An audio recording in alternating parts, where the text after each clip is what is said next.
ನಮಸ್ಕಾರ. ಕುಮಾರಿ ವ್ಯಾಸನಂದು ಪ್ರಸಿದ್ಧನಾದ ದುಗಿನ ನಾರಾಯಣಪ್ಪ ಕವಿ ಬರೆದ ಭಾರತ ಕದಾಮಚಡಿ ಎನ್ನ ಪದ್ಯವೊಂದು ಆಯ್ದುಕೊಳ್ಳಾಗಿದೆ. ವಸ್ತ್ರಾಭರಣ ಸಮಯದಲ್ಲಿ ದ್ರೌಪದಿ ಮಾಡಿದ ದೀನ ಪ್ರಾರ್ಥನೆಯನ್ನು ನೀವು ಈ ಪದ್ಯಗಳಲ್ಲಿ ಕೇಳುತ್ತೀರಾ. ಕರುಣಿ ಕಾರುಣ್ಯ ಪಾತ್ರದ ತರಳತ ದೀನಾರ್ಥಿ ದುಃಖೋತ್ತರಣ ನೀ ದೀನಾರ್ಥ ದುಃಖಿದಯಾನು ಜಗವರಿಯೇ ಪರಮ ಪಾಲಕ ನೀನೇ ಗತ್ಯಂತರದ ವಿಹ್ವಲೆ ತಾನಲ ನಿಷ್ಠುರವಿದೆ ಕೃಷ್ಣಯಂದರಳಿದಳು ತರಳಾಕ್ಷಿ ಮರದನಭ್ಯುದನೆಯಲಿ ನೀನೆಂದರಿವನ ಭಕ್ತಿನಲ್ಲಿ ಮದಗಲಿ ಮುರುಗಿಸುವನುಪ್ಪಿನಲಿ ಕಳವಲಿ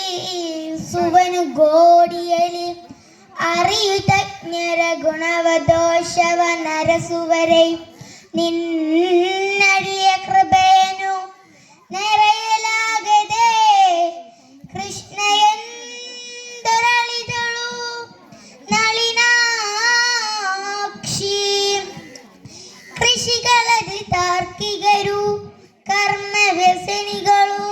ಕೋಪಿದರು ಮಿಕ್ಕಿನ ವಿಷಯದರ ಬುನುಗಳು ಮೂಢ ಮನುಷ್ಯರೆಂಬವರು ಹೊಸದು ನಿನ್ನವರೆಂದು ಅವಗರೆ ಬೆಸಿದು ಬೀಳುವ ಕೃಪೆ ನೀ ತೋರಿಸೈದೇನೈ. ಕೃಷ್ಣಯಂದರಳಿದಳು ನಳಿನಾಕ್ಷಿ ಕುಸುಮದಲು ಚಾತುರಾಸ್ಯ ಪರಿಯಂ ದಸವುದೇ ಭುವನದಲ್ಲಿ ಜೀವ ಪ್ರಸರವಿದ್ದುದು ದುಃಖ ಸೌಖ್ಯದ ತಾರದ ಮದಯಲಿ ಉಸುರು ಪಸರಣವಿಲ್ಲದೆನ್ನುಪ್ಪಸದ ಬೀದಿಯ ಬೇಗೆ ನಿಗದಾಯಿಸುವದೈ ಕಾರುಣ್ಯ ನಿಧಿಯಂದರಳಿದಳು ದರಳಿ ನಂದಕೋಪ ಕುಡಿ ವೃಂದವಲ್ಲಭ ದೈತ್ಯ ಮದನ ಮುಗುಂದ ಮುರಹರ ಭಕ್ತವತ್ಸಲ ಧನ ಕೃಪಾ ಜಲದಿ ನೆಂದೈನು ಕಾದನೈ ಗೋವಿಂದ ಕೃಪ ಮಾಡ ಕಡನುದ ಪೂರ್ಣೇಂದು ಮುಗಿ ಹಾಲು ಬಿದಳು ಬಲು ತರದಿಂದಲೆಚ್ಚುದನು ಇತ್ತೊತ್ತರಾವಧಿಯೊಳಗೆ ದೇವೋತ್ತಮನು ಭಗುತರಿಗೆ ತನ್ನನು ತೆನ್ನು ಬದುಕುವನೆಂಬ ಪರಮ ವೇದನ ನಿಷ್ಠೆಯನ್ನು ಚಿತ್ತದಲ್ಲಿ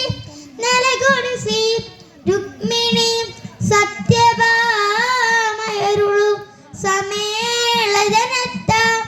ಸಾರಿಯ ಹರಹಿ ಹಾಸಂದಿಯನು ದಾಳಿಸುದ ಕೇಳಿದನು ಮರವೈರಿ ತನ್ನಯ ಮೇಳ ದೈವರ ಸಭೆಯ ಹುಯ್ಯಲ ನಾಳಿನಂದ ಬಮಾನವ ಪ್ಲಂ ಕೆಂಬ ನುಡಿಯುಂದ ಕೋಳು ಹೋದುವೆ ಪಾಂಡು ಪುತ್ರರ ಬಾಳುವೆಗಳ ಕಡೆನುದ ಲಕ್ಷ್ಮೀ ಲಾಲ ಚಿಂದಿಸಿ ನುಡಿದ ರುಕ್ಮಿಣಿ ದೇವಿಗೆ ಹಗನ ಕ್ರೂರ ದುರ್ಯೋಧನನು ತ್ರುಪದ ಕುಮಾರಿ ಪಾಂಚಾಲೆಯನ್ನು ಸಭೆಯಲಿ ಸೀರಿಯನು ಸುಲಿ ಹೇಳ್ಕಾಯೈ ಕೃಷ್ಣ ಎಂದನುದು ನಾರಿಯರಳು ಹುತ್ತಿಹಳು ಗುಟ್ಟ ಸೀರೈ ಸೆಳೆಯಲು ಬೆಳಿಗ್ಗೆ ಲಕ್ಷಯ ಸೀರೆಯೋ ಗಲಿಯಂದ ಗದುಕಿ